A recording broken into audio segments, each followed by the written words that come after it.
Another quick and easy Christmas in July DIY that you can do. All right, so I have this picture frame from Dollar Tree and then this peel and stick towel from Dollar Tree too. I'm just going to open the picture frame.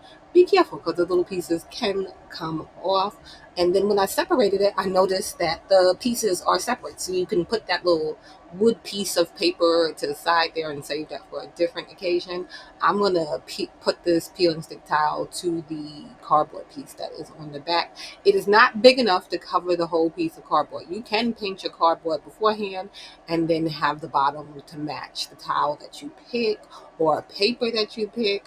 But I'm just going to leave my bottom as is. I just took that little extra strip that was on the side there and I just put that on the bottom. It sticks pretty well, so you don't need anything extra for this. The adhesive on the back of the thing works just fine. Then I put that cardboard back in and closed it up.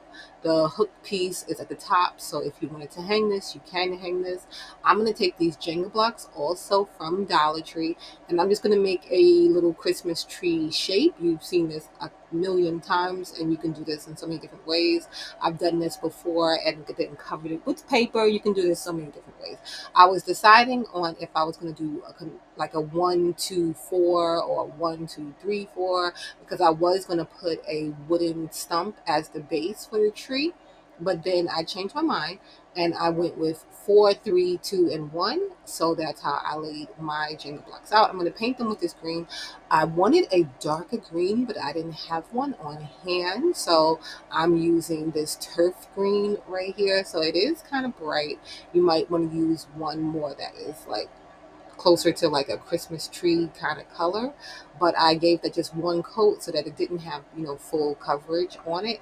And then I just centered it on the picture frame there and then hot glued those down in the same configuration of 4, then 3. I put the middle one in the middle. You see how I'm doing it there so that it has that tree type shape. Real easy, real simple. And then once I was done with that, I decided to put these little, it's like these little glitter beads that you can get in the craft section, and I'm putting those down there at the bottom to cover up. You can cover this with glitter.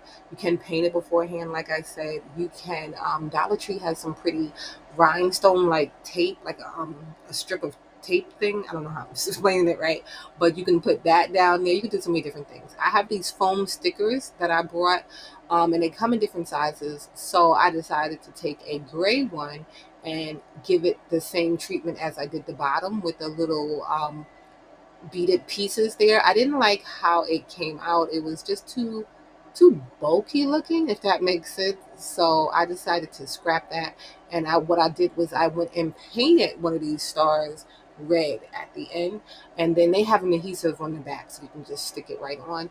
And then I have these came in the pack and they were wood. I painted one red and one black, and I'm going to glue those down, and then I put that little star there up top, and then just around the edge there I'm just going to put some little faux greenery to give it that Christmas feel. So these all came on the stem, but I just popped them off. And then for the berries, you can get those too from Dollar Tree, and you can just cut them down to the little size. And then I have these little pine cones here that I'm just going to close that off with, and that is really it. So I did that to one side. You can just do it on one side, you can do it on all sides.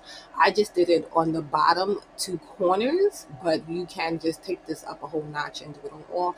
You can add a cute little bow to this. You can do this in so many different ways, and you can do this for other holidays. You can do this for fall and put a cute little pumpkin in there. But this is how mine came out, and I just love it. Make sure to follow along for more fun and easy DIYs.